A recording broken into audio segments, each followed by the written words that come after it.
पैठन लीलाओं के आज के 24वें सत्र में, हालांकि ये अभी पैठन लीलाएं नहीं हैं, अभी ये रुद्धपुर प्रयाण की लीलाएं हैं। और इस लीला में हमने जो लीलाएं आज तक देखी हैं उसके आगे हम देखेंगे पूर्वार्ध 153 नंबर की लीला जाड़ी परित्यागु। चांगदेव भट्ट जी हमारे स्वामी जी के साथ में हैं, बाईसा जी है, और साथ में जब चांगदेव भट्ट जी आए हुए हैं तो स्वामी जी की पूरी तरह से वो सेवा वगैरह इसमें वो अच्छी तरह आवड़ी पूर्वक स्वामी जी की सेवा कर रहे हैं। स्वामी जी उन्हें अपने पास सुलाते हैं, उनका ख्याल स्वामी जी भी रखते हैं। वो जैसे स्वामी जी का ख्याल रखते हैं, ध्यान देते हैं स्वामी जी की सेवा की ओर, वैसे ही स्वामी जी भी उनका ख्याल रखते हैं। रास्ते में जाड़ी परित्यागु ये लीला देखें। जाड़ी मतलब चद्दर जैसा, कंबल जैसा है। सियाड़े दिस मतलब ठंडी के दिन थे। उदयाची गोसावी बीजे करीती। सुबह सुबह स्वामी जी सफ़र के लिए निकलते आगे के लिए, रिद्धपुर के लिए। बाई से जाड़ीचा कोंगता करुणी गोसाव्यांच्या श्री मुकुटी घालीती। और बाईसा जी क्या करते, जाड़ी का मतलब कंबल का, कोंगता करुणी मतलब वो सर में स्वामी जी के श्री मुकुट में बराबर बैठे, जिसे पकड़ने की भी आवश्यकता नहीं है, वो अच्छी तरह श्री मुकुट में बैठे भी, और उसके कारण स्वामी जी के श्री मुकुट को ठंडी भी नहीं लगेगी, ठंडापन भी नहीं लगेगा, और बराबर वो उपयोग में आएगा। इस तरह से अब जब भी पदयात्रा करते हैं या चलना है आपको, तो क्या किया जाता है, सुबह जल्दी निकलते हैं लोग, क्योंकि धूप कम होती है, धूप नहीं होती है। जितना जल्दी आप निकलोगे उतना क्या होने वाला है कि धूप के कारण जो एक बार धूप अगर शुरू हो जाती है तो पसीना आने लगता है, और जब पसीना आता है तो हम थक जाते हैं, कमज़ोर होते जाते हैं, और फिर हमारा चलना जो है वो स्पीड उसका कम हो जाता है, और हमारी चलने की क्षमता भी कम हो जाती है। इसके कारण सुबह जल्दी निकलेंगे तो उतने ही ठंडी में हमें थोड़ा सा अच्छा भी लगेगा, चल के एनर्जी भी आ जाएगी। और चलते चलते मतलब कम से कम 1 घंटे में, पहले 1 घंटे में हम 5 किलोमीटर चलते हैं ऐसा, और बाद में कम कम होते जाता है। तो सुबह सुबह जल्दी निकलने की वजह से ठंडी लगती है, तो बाईसा जी एक कंबल ऐसा श्री मुकुट में ऐसे बराबर ओढ़ा देती थी।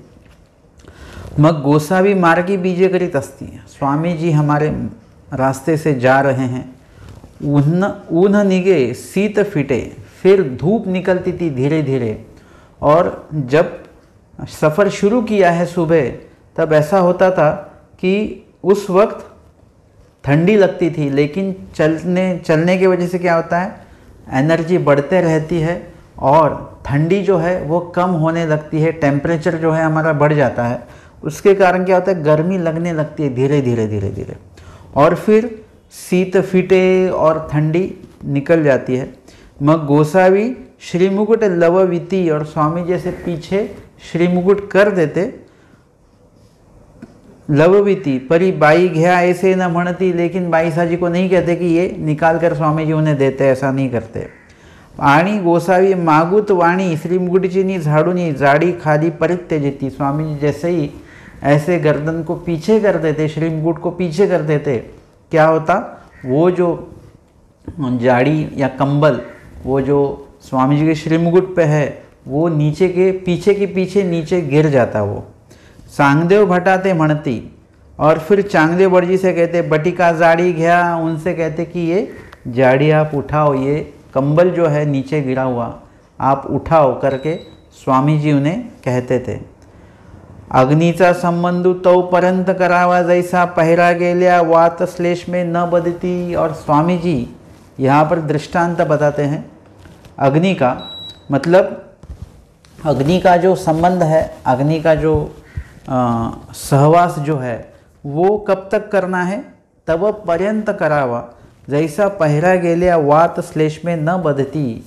मतलब इतना आपने सेकना चाहिए कि उस आग से आप दूर भी चले जाओ तो फिर भी आपको वात श्लेष्मा मतलब कफ, और जो वात है, वात कफ पित्त में, तो ये दोनों की भी तकलीफ आपको नहीं होनी चाहिए। आप जितना ठंडे में रहोगे तो आपको क्या होने वाला है, कफ और वात का जो होता है वो तकलीफ़ आपको हो सकती है, आपके हाथ पैर दर्द होना।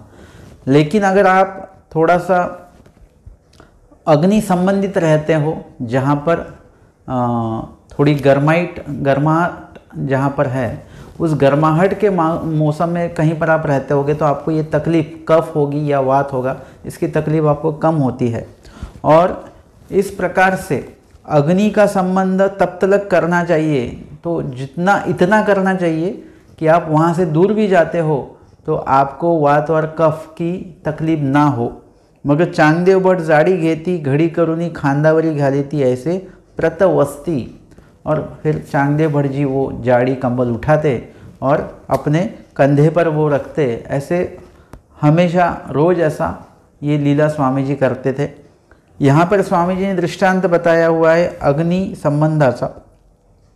यहाँ पर अग्नि का सहवास करने से, अग्नि का अगर आप संयोग आपको होता है तो उसके कारण, अग्नि के कारण फिर जो कुछ बीमारियाँ है, ऐसी कुछ बीमारियां हैं जो अग्नि के माध्यम से वो नष्ट हो जाती हैं, उसकी तकलीफ हमें भविष्य काल में नहीं होती है। ऐसे ही यहाँ पर अग्नि स्थान पर हमने अगर भगवान का सन्निधान, मतलब दृष्टांत है, अब इसका सिद्धांत हमें देखना है कि अग्नि की जगह स्वामी जी का सन्निधान है, परमेश्वर अवतार जी का सन्निधान है। असन्निधान मतलब परमेश्वर जी का कहा न मानना। इसके अनुसार आज के डेट में भी अगर आप भगवान का कहा मानते हो तो आप भी आज के डेट में भी अभी भी हम भगवान के सन्निधान में ही है। अगर हम भगवान का कहा नहीं मानते, विधि आचरण नहीं करते हैं, तो हम सन्निधान में नहीं हैं। अब यहाँ पर स्वामी जी का सन्निधान प्रत्यक्ष श्री मूर्ति का सन्निधान, और साथ में ही असन्निधान में अब जब हम है तब वचनों का सन्निधान है, आचरण का सन्निधान है, विधि पालन अस्थिपरि का हमें सन्निधान है। तो आप अगर अस्थिपरि का आचरण करोगे, परमेश्वर जी का कहा मानोगे, परमेश्वर अवतार जी के सन्निधान में आप रहोगे, तो आपको पहिरा गेल्या वात श्लेष्मा न बदती, मतलब आपको भविष्य काल में किसी भी अविधि का, अयोग्यता का, अनधिकार का और खंती का योग आपको नहीं आएगा, क्योंकि आप हमेशा विधि में हो, विधि आचरण में लगे हो। उसके कारण आपको कभी भी अयोग्यता या अविधि का संचार नहीं होगा। ये स्वामी जी ने इस दृष्टांत के माध्यम से हमें यहाँ पर बताया है। आगे पूर्वार्ध लीला में हम 154 नंबर की लीला ले रहे हैं। सिंगणापुरी अवस्थान कोडेश्वरी घाटिया हरिभटा भेटी। घाटे हरिभट और स्वामी जी की भेंट इस लीला में हम देखने वाले हैं। यहाँ पर स्वामी जी रिद्धपुर के लिए निकले हैं। सिंगणापुर ये अमरावती ही डिस्ट्रिक्ट में आता है, और यहाँ पर तैसेची गोसावी विहरणासी बीजे केले, विहरण के लिए स्वामी जी जाते हैं। कोडेश्वरी चौकी आसन झाले, कोडेश्वर के मंदिर में स्वामी जी को आसन हुआ। घाटे हरिभट गंगेहूनी आले, घाटे हरिभट जो थे वो नदी की तरफ से आ रहे थे। हाथी तांबवटी, मतलब तांबे का बर्तन उनके हाथ में था, और तांबवटी ये उदक, उसमें पानी भी था। तुलसी थी। देवतेसी तर्पण कराव्या गोसाव्या ते देखुनी आले, ये सब देवता का पूजन करने के लिए सब लेकर वो आ रहे थे। उतने में उन्होंने स्वामी जी को देखा, स्वामी जी के पास आए, दंडवत घातले, श्रीचरणा लागले। तांबवटी ये उदक होते तेने उदके श्रीचरण प्रक्षाళिजे, जो उनके बर्तन में पानी था, जो देवता के अभिषेक के लिए उन्होंने लाया था, उन्होंने क्या किया, स्वामी जी के श्रीचरण उस उदक से प्रक्षालन उन्होंने किए। तुलसी वाई लिया, तुलसी स्वामी जी को समर्पित किए उन्होंने। साष्टांगी तुलसी से अर्चना के लिए स्वामी जी के श्रीमूर्ति का पूजन, अष्टांग पूजन उन्हें तुलसी के पत्तों के माध्यम से किया। गोसावी तयाते श्री करे स्पर्शिले, स्वामी जी ने उन्हें श्री करो से उन्हें स्पर्श किया, हाथ लगाया उन्हें। आणि गोसाव्यांपासून तया स्थिति झाली, स्वामी जी से उनको स्थिति का आनंद प्रदान हुआ। भोगिली भंगिली, कुछ देर तक वो स्थिति आनंद में थे, उसके बाद में स्थिति खत्म हुई। सर्वज्ञ चांगदेवा ते म्हणितले, स्वामी जी चांगदेव भट्ट जी से कहते हैं, बटिका जीवासी वेद आनी वेद शक्ति ते एथुनीची किंगा, मतलब जीव को वेद मतलब आवड़ी उत्पन्न होना और उसकी शक्ति मतलब आवड़ी प्रदान करना, ये सब भगवान के माध्यम से ही होता है।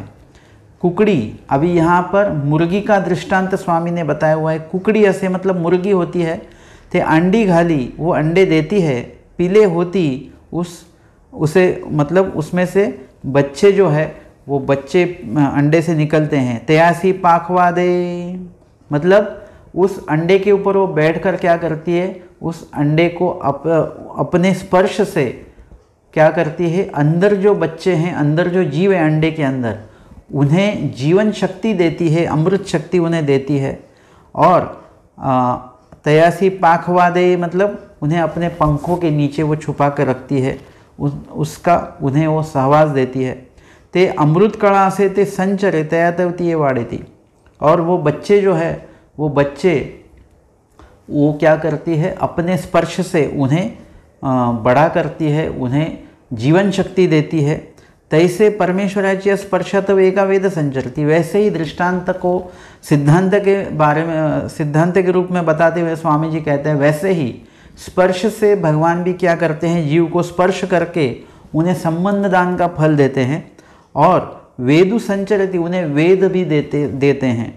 हरिभट्ट केतुलय कुकाड़ो स्थिति भोगिली भंगिली मग गोसावी आते भी नवेले। हरिभट्ट जी ने कुछ काल तलक स्थिति को भोगा और स्वामी जी से वे प्रार्थना करते हैं, जी माझे आवारा गोसावी बीजे करावे जी, मेरे घर पर आप चलिए, ऐसे वो स्वामी जी को आमंत्रित करते हैं।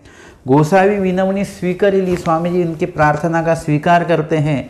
मग बीजे के लिए, और स्वामी जी उनके घर पर गए। मग घराशी घेऊन आले, गोसावीशी मर्दना झाले, मादने झाले, पूजा उसर झाला, भक्तजनासहित आरोगण झाली, गुळोळा झाला, विड़ा झाला। स्वामी जी ने उनका भोजन वगैरह सब स्वीकार किया हुआ है। पूर्वार्ध आगे की 155 नंबर की लीला देखेंगे। 155 नंबर की 22 से हंसराज रिद्धपुरा पाठवने। 22 और हंसराज जी को स्वामी जी ने पहले ही रिद्धपुर भेज दिया है। उदयाची पहुड़ू झाला सिंगणापुर, स्वामी जी मुक्काम है स्वामी जी का। सुबह ही उठते ही स्वामी जी कहते हैं 22 जी से, बाई आजी वांकिएचा हाटू, वाकिएचा मतलब वहाँ पर जो वाकी गाँव है वहाँ का आज बाजार है, आज वहाँ पे बाजार लगने वाला है।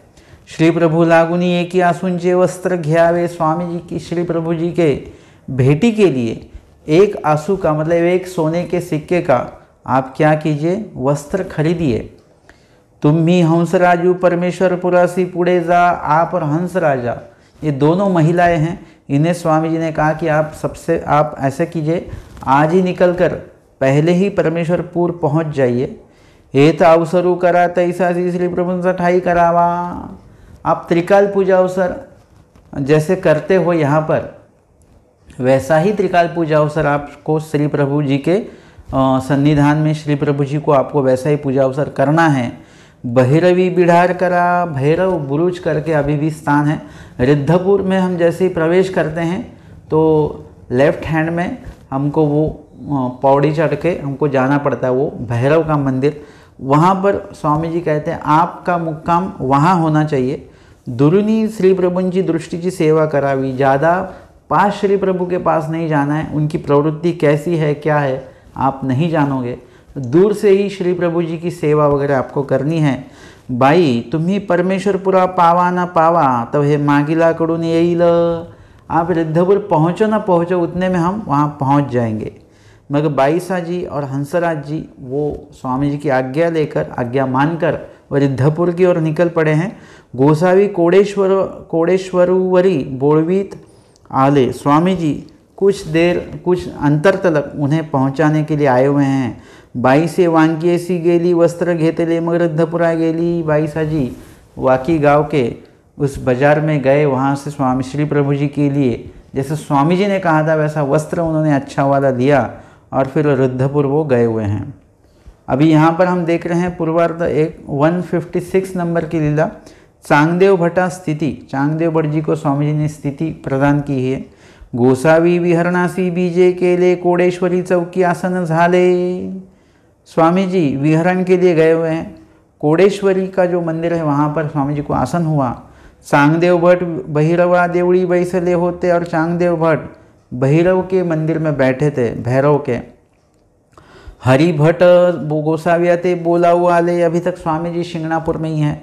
हरिभट्ट स्वामी जी को प्रार्थना करने बुलाने के लिए आए हैं, आमंत्रित करने के लिए आए हैं। सवे तयाची लेकी उनके साथ उनकी बेटी थी।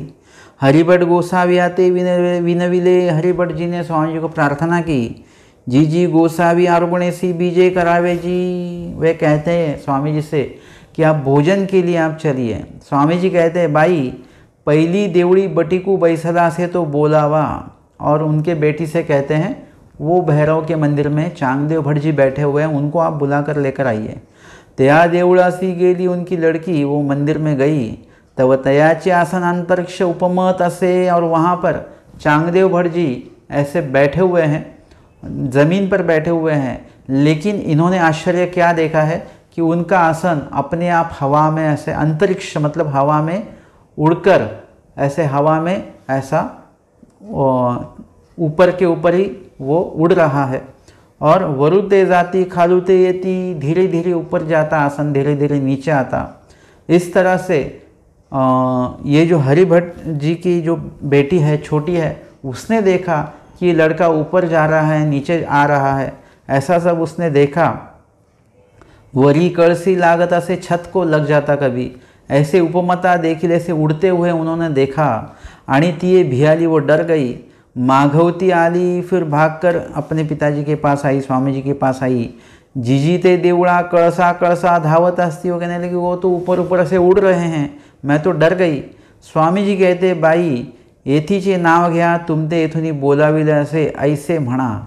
स्वामी जी कहते हैं आप फिर से जाइए, हमारा नाम लीजिए और उनसे कहिए कि स्वामी जी ने आपको बुलाया हुआ है, ऐसे मना। और फिर वापस वो लड़की गई और वो चांगदेव भट्ट जी से कहते हैं, हाँ भट्टो तुम ते श्री चांगदेवराव गोसावी बोलावित असते, आपको भगवान ने बुलाया हुआ है।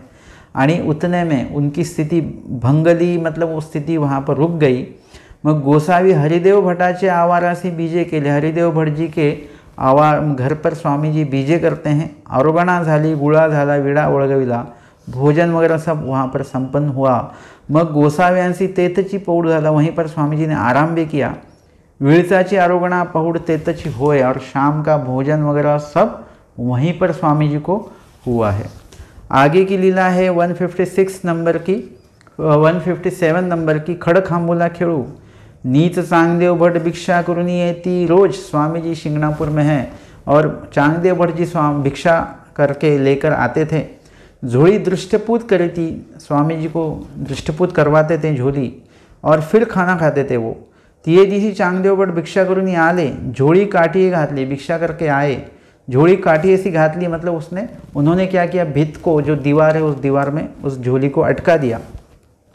काठी टेकुनी ठेविली, मतलब अभी ये क्या है, लकड़ी है। काठी ऐसी झोली घातली मतलब वो लकड़ी है, उस लकड़ी के ऊपर वाले जो छोर हैं वहाँ पर वो झोली को उन्होंने टांगा, और वो लकड़ी जो है ऐसे खड़ी उन्होंने रख दी। अगर वो झोली अगर नीचे रख दी जाए, उसमें भिक्षा है तो उसमें अन्न कण है, तो शायद उसे चींटी लग सकती है, और इसीलिए ज़मीन से ऊपर वो झोली रहे, इस प्रकार से उस लकड़ी को उन्होंने खड़ा कर दिया है, और लकड़ी के ऊपर के छोर में वो झोली अटकी हुई है। काठी टेकुनी ठेविली, यानी उनको स्थिति हुई उतने में। और तैसे जी खड़ खांबुला खेड़ो लागले, एरा खांबाओने एरी खांबू सीविती। खड़ खांबुल खेड़ मतलब क्या है, खंबे हैं बहुत उस मंदिर को, और उस मंदिर के हर खंबे को वो क्या करने लगे, छूने लगे।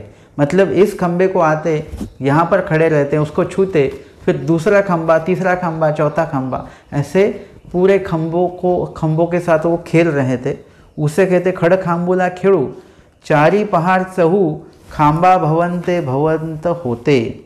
और बहुत देर हो चुकी है, चांगदेव भट्ट जी है वो क्या कर रहे हैं, खड़ खांबुला जो है वो खेल, मतलब बहुत देर, अपने 4 प्रहार, मतलब 1 प्रहर होता है 3 घंटे का, ऐसे 12 प्रहर, 4 प्रहर मतलब खड़ा खांबा भवंते भवत होते, ऐसी स्थिति भोगते थे। लेकिन ये कैसे था, स्वामी जी ने उन्हें जो आनंद दिया था, उस आनंद के माध्यम से ये सब हो रहा था।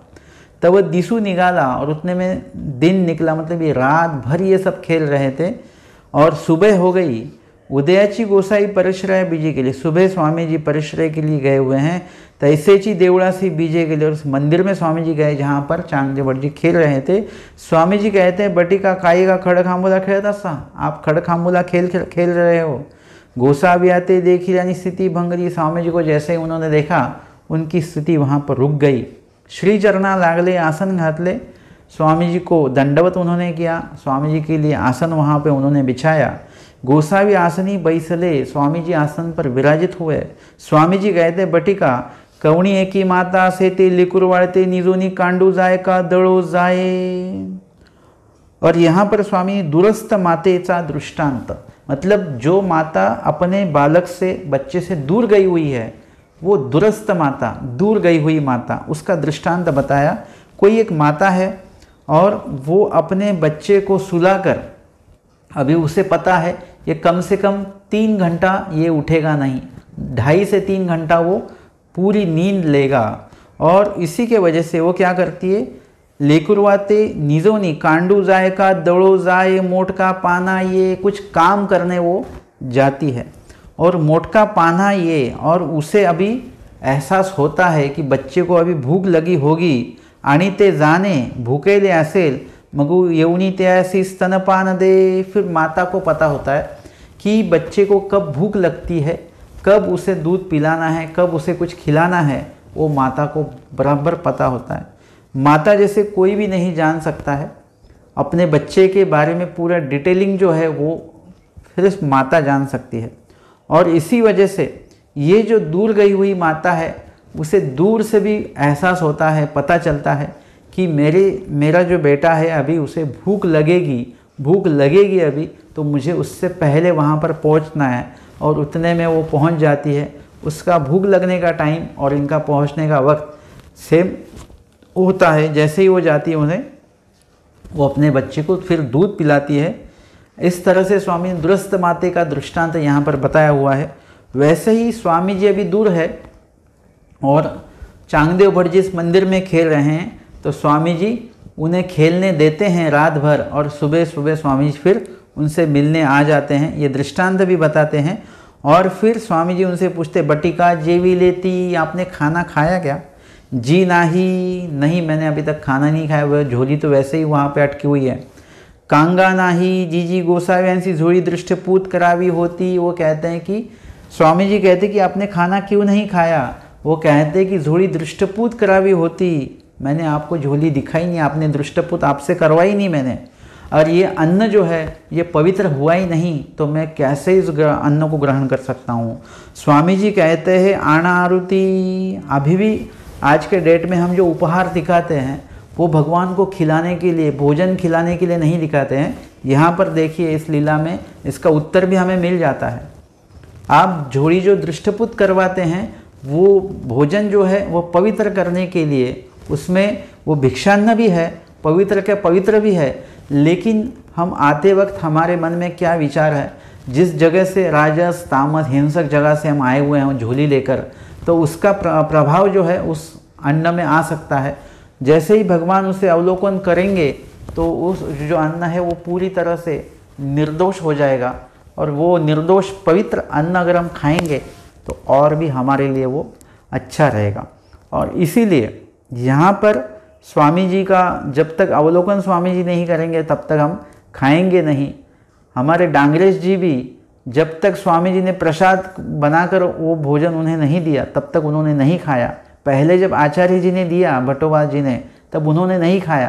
तो स्वामी जी ने कहा लाइए उनका भोजन यहाँ पर लाइए, और स्वामी जी ने उस भोजन को उनके अवलोकन किया, देखा, और फिर उन्हें परोसा गया, फिर उन्होंने खाया। प्रसादे विन न जेवने, इस प्रकार की ये लीला है डांगरेश जी की। वैसे ही इन्होंने नहीं खाया, हमने भी। जब तक आप उपहार नहीं दिखाते आप कुछ भी नहीं खाएंगे। अभी उपहार दिखाना मतलब जब आप घर पे होंगे तब विशेष के सामने आप भोजन रखोगे, लेकिन ये याद रखिए कि आपको विशेष को उपहार नहीं दिखाना है।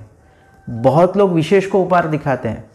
कहीं पर समझो 2 आसन होंगे तो पहले आसन को एक उपहार, दूसरे आसन को एक उपहार, मतलब इस विशेष को उपहार, उस विशेष को उपहार।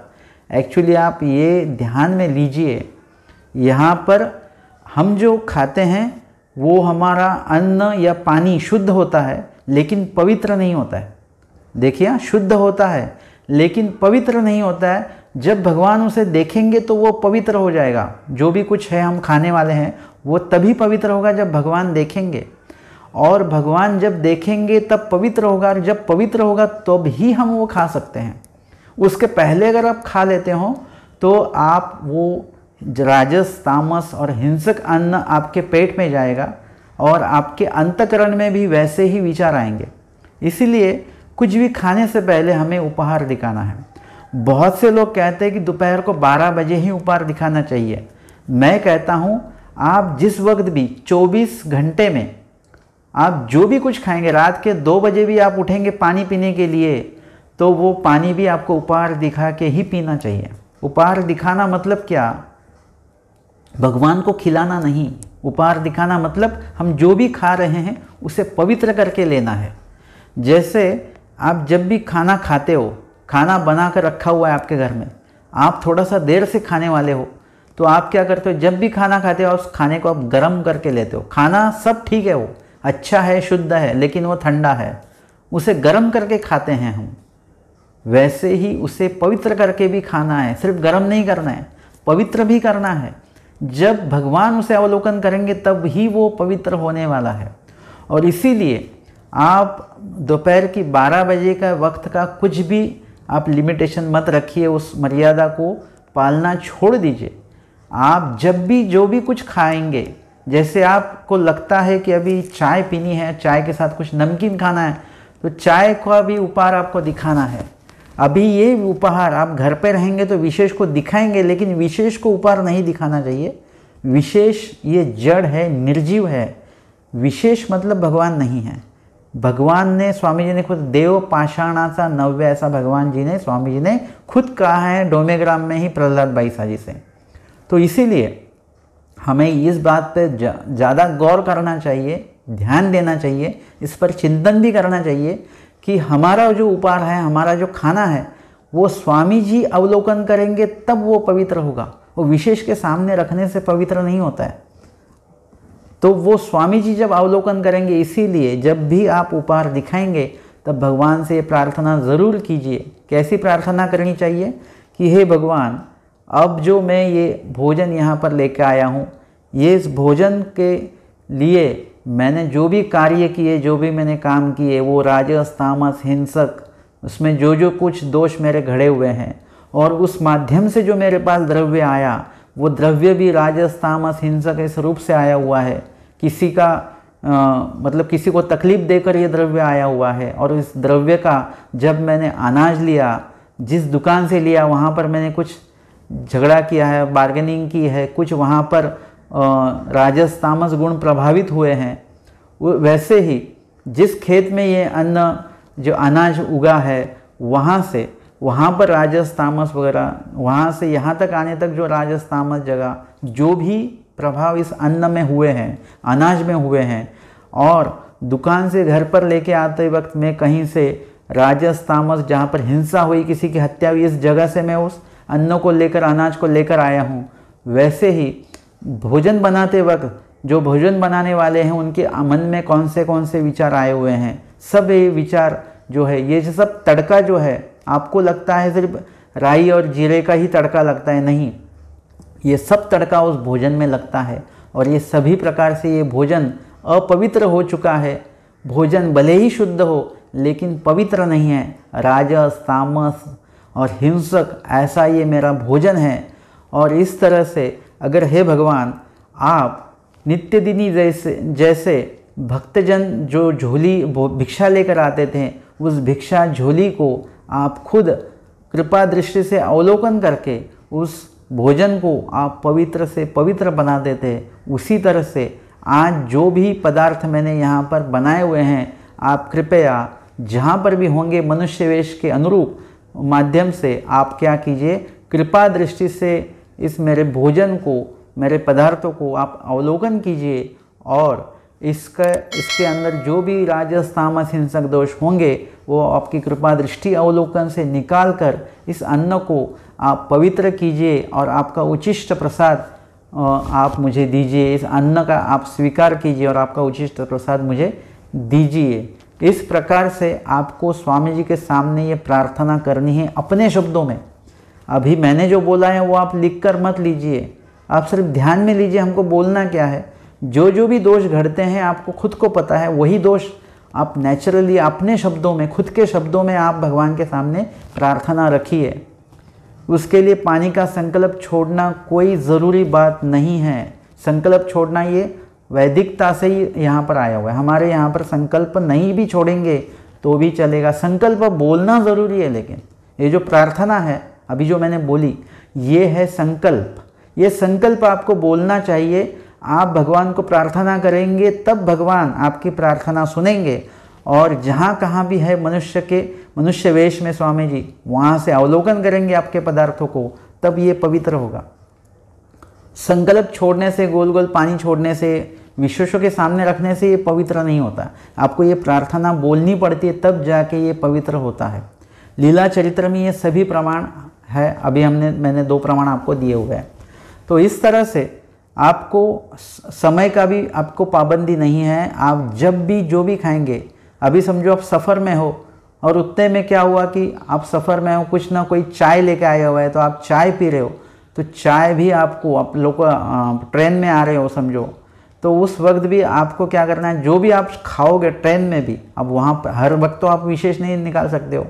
या फिर आप किसी के साथ होटल में गए हो, वहाँ पर आप चाय आप पी रहे हो, तो उस वक्त या खाना खा रहे हो, क्या ब्रेकफास्ट कर रहे हो, तब उस वक्त भी आपको क्या करना है, वहाँ पर आपको संकल्प छोड़ना है। आप किसी के फंक्शन में कुछ भोजन करने गए हैं, वहाँ पर आपको भोजन दिया गया तो उस भोजन का भी आपको उपहार दिखाना है। वहाँ पर विशेष नहीं है, क्योंकि विशेष आपके उपहार को पवित्र नहीं करते, भगवान खुद पवित्र करते हैं, उनका देखना ज़रूरी है। और इसीलिए जहाँ पर भी आप जो भी कुछ खाते हो वो आपको भगवान को प्रार्थना करनी है कि हे भगवान, आप कृपा दृष्टि से अवलोकन करके इस भोजन को आप पवित्र कीजिए।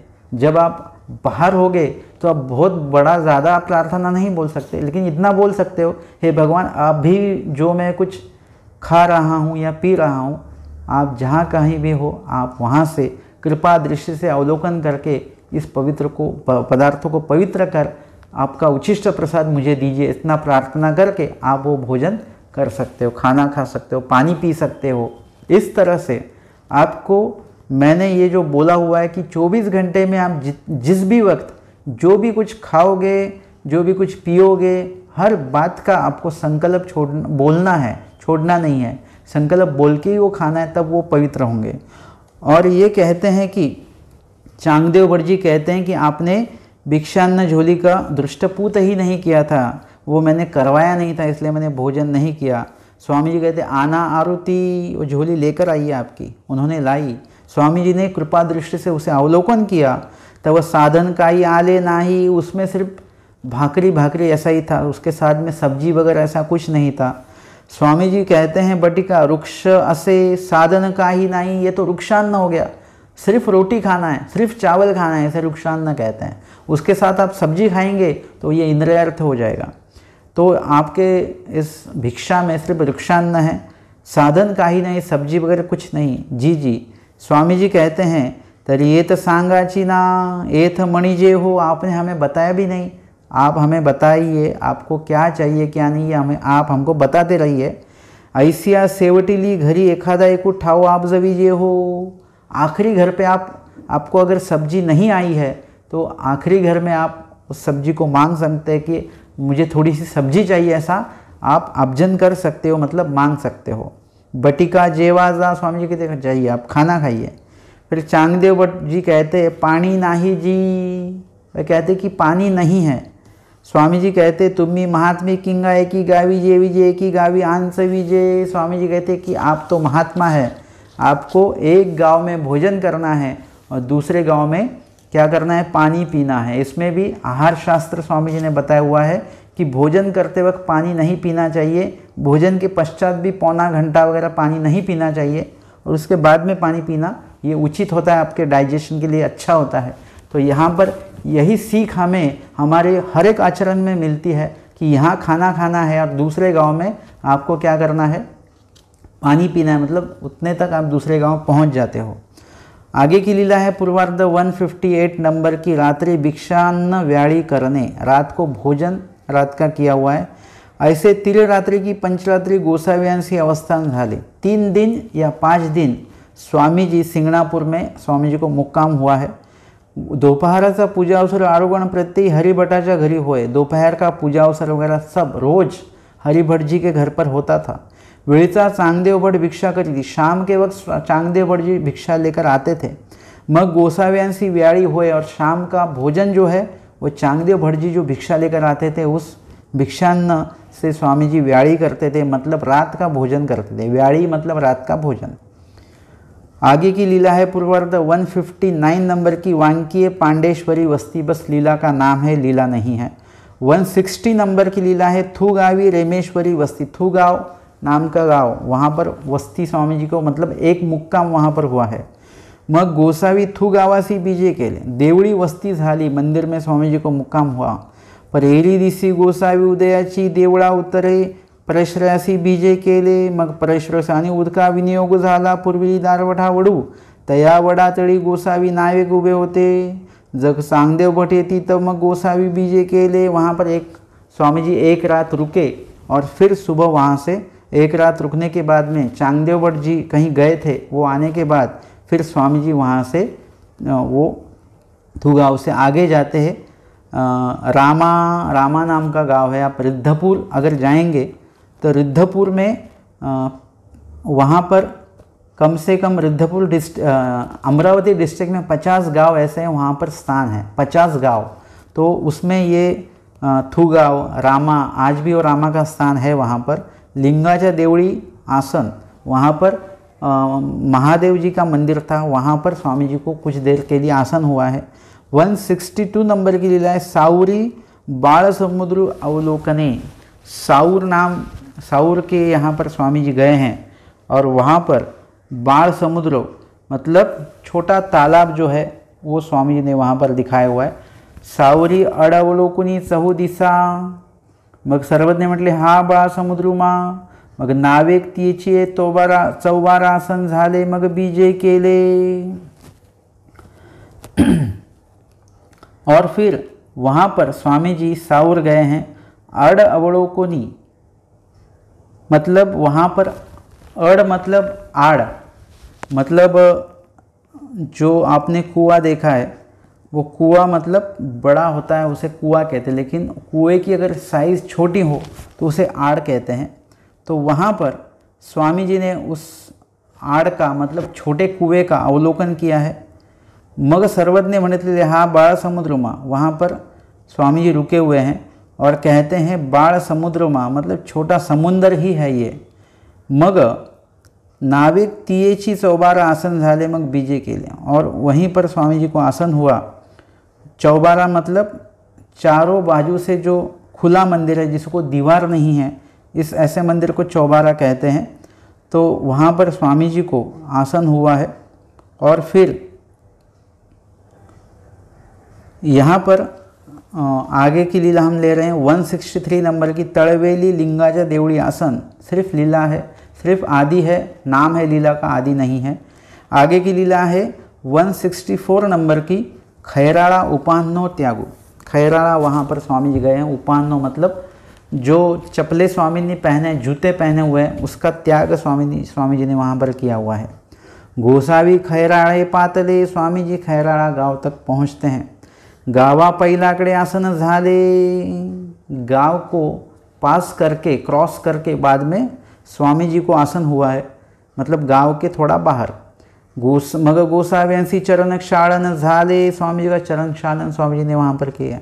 गुळा झाला बीड़ा ओळगविला, स्वामी जी का पान दिया गया, पानी दिया गया, बीड़ा दिया गया। तेथोनी गोसावी नावेक पुढारे बीजे के लिए, सामने स्वामी जी कुछ देर फिर वापस चलकर तब साड़ेचा कळसू देखिला। रिद्धपुर का जो राजमठ है उस राजमठ का कलश स्वामी जी ने वहाँ पर देखा हुआ है। जो स्वामी जी अब रिद्धपुर की ओर जा रहे हैं और रिद्धपुर से अभी खैराड़ा मतलब पहला ही ये गांव है और वहाँ से और फिर आगे जाकर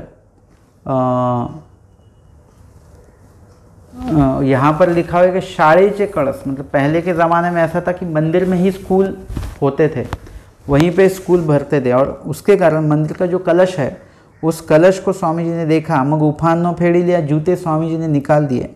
स्वामी जी कहते हैं चांगदेव बड़जी से बटिका हे देखी लेगा परमेश्वरपुर, ये देखिए ये जो कलश दिख रहा है आपको, मंदिर दिख रहा है, ये है रुद्रपुर, परमेश्वरपुर है ये। परमेश्वरपुर मतलब यहाँ पर साक्षात परमेश्वर जी का निवास है। शाळेचा कळसू दिसतू असे, और ये मंदिर का कलश यहाँ पर दिख रहा है। हेत श्री प्रभु राज्य करीत अस्ति, श्री प्रभु जी यहाँ पर रहते हैं। स्वामी जी बड़े प्रसन्नता से चांगदेव बड़जी से ये शेयर कर रहे हैं। म्हणून रिद्धपुर दाखविले, स्वामी जी ने उन्हें रिद्धपुर वहाँ पर दिखाया। ऐसे म्हणून दोन्ही श्रीकर जोड़नी जय केले, और स्वामी जी ने खुद अपने दोनों श्रीकरों को जोड़कर ऐसे जय किया, मतलब दंडवत किया। और स्वामी जी का ऐसा जय देखकर श्री चांगदेव भट्टी ही जय के लिए उन्होंने भी अपने दोनों हाथ जोड़कर दंडवत किया। तब स्वामी जी उनसे कहते, हे काईगा बटिका, येथोनी जय केले आणि तुम्ही ही जय केले, हमने जय किया तो आपने भी ऐसे ही हाथ जोड़कर जय किया, ऐसा नहीं चलेगा।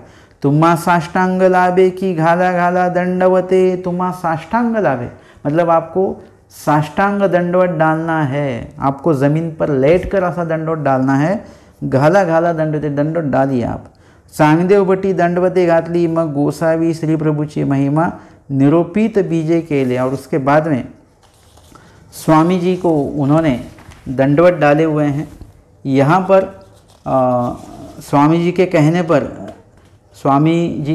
पर जो चांगदेव बड़जी है इन्होंने स्वामी जी वहाँ पर दंडवत डाले, और फिर दंडवत डालने के बाद में यहाँ पर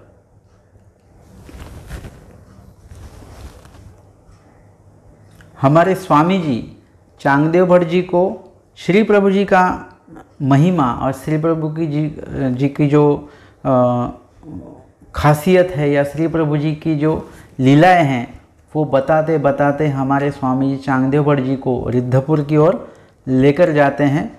और इसी तरह से यहाँ पर हमारे स्वामी जी और चांगदेव भट्ट जी ये रिद्धपुर पहुँच चुके हैं।